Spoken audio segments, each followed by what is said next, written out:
Ótimo dia, filhos de Deus. Nosso devocional Pedras Preciosas do grego, autor Rick Renner. Título: O capacete da salvação. Texto base, Efésios 6,17. Tomai também o capacete da salvação. Você gostaria de ter uma proteção sobrenatural tão fortemente cobrindo a sua cabeça que resguarde a sua mente contra todo ataque mental do diabo? Bem, talvez não perceba, mas se você é filho de Deus, já recebeu esse tipo de salvaguarda para protegê-lo dos ataques do inimigo contra sua mente. Em Efésios 6,17, Paulo escreve: Tomai também o capacete da salvação. Nesse capítulo final de Efésios, Paulo trata amplamente do tempo da armadura espiritual. Ao chegarmos ao versículo 17, ele já falou sobre o cinturão da verdade, a couraça da justiça, os calçados da paz e o escudo da fé. Agora, Paulo nos fala sobre o capacete da salvação, usando a ilustração do capacete de um soldado romano para basear sua argumentação. Vejamos o que podemos saber sobre o capacete de um soldado romano. Em grego, a palavra capacete provém de perkephalaia, composta pelas palavras peri e kephale. Peri significa ao redor e kephale significa cabeça. Quando você combina essas duas palavras em uma única, descobre que a palavra perkephalaia indica uma peça de armadura que se encaixa muito bem em torno da cabeça. O capacete do soldado romano era uma fascinante e extravagante peça de armadura, muito ornamentada e complexa, altamente decorado com todos os tipos de entalhes e gravuras. O capacete mais parecia uma bela obra de arte do que um simples pedaço de metal formado para se encaixar na cabeça de um soldado. Não era incomum um capacete romano ser decorado com representações de cenas de fazendas pecuaristas, contendo todos os tipos de animais. Frequentemente, o capacete inteiro era feito de modo a se parecer com um animal, como um elefante ou um cavalo. Alguns dos capacetes tinham entalhes e gravuras complicados, retratando frutas. Além disso, como se esse fabuloso entalhe e gravuras não fossem suficiente, um enorme penacho feito de penas de cores vivas ou de crina de cavalo se erguia do topo do capacete. Se ele fosse projetado para ter usado em uma cerimônia pública ou um desfile, esse penacho vivamente colorido poderia ser muito longo, o suficiente para descer até o fim das costas do soldado. O capacete era feito de bronze e equipado com peças de armadura especificamente projetadas para proteger as bochechas e a mandíbula. Era extremamente pesado, por isso seu interior era revestido com esponja para suavizar seu peso sobre a cabeça do soldado. Essa peça de armadura era tão forte, tão maciça e tão pesada que nada conseguia perfurá-lo, nem mesmo um martelo ou machado de batalha. Seria muito difícil passar por um desses soldados sem notá-lo. Seria difícil não perceber um homem que tivesse uma peça de escultura em sua cabeça ou que usasse um capacete com um penacho vivamente colorido no seu topo. Sim, esses capacetes tornavam o soldado romano perceptível. Por que o Espírito Santo compararia uma peça de armamento como essa com a salvação? Porque a salvação é o presente mais lindo, mais complexo, mais elaborado e mais ornamentado que Deus já lhe deu. Paulo chama a esse presente maravilhoso de o capacete da salvação.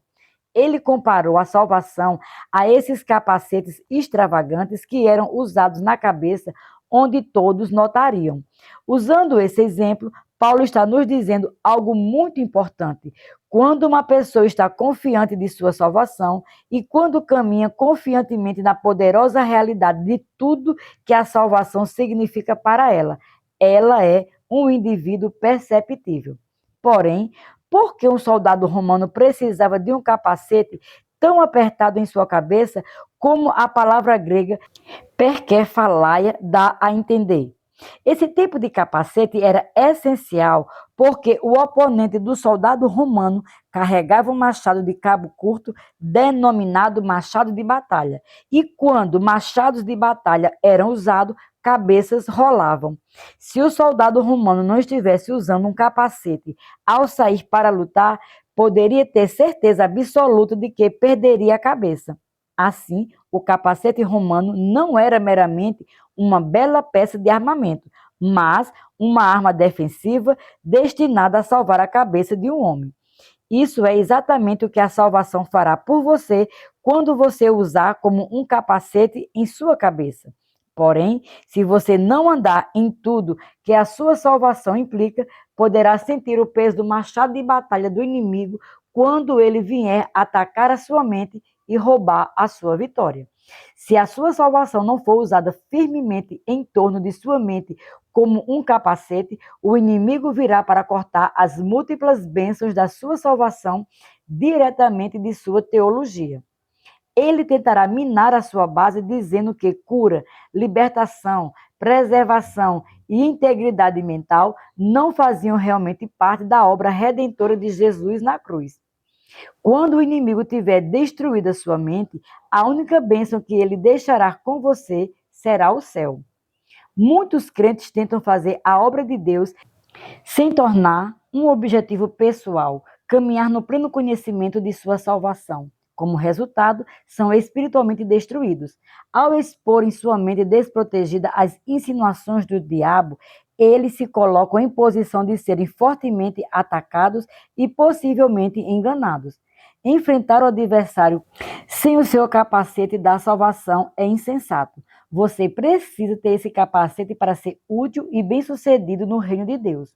Veja, o diabo sabe que se conseguir dominar a sua mente e enchê-la com mentiras, poderá então começar a operar a partir dessa posição importante em sua vida.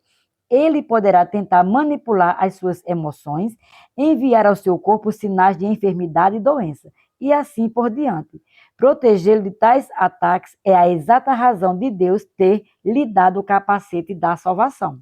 O fato de Paulo comparar a nossa salvação a um capacete significa que precisamos saber tudo que a nossa salvação inclui, dentro e fora.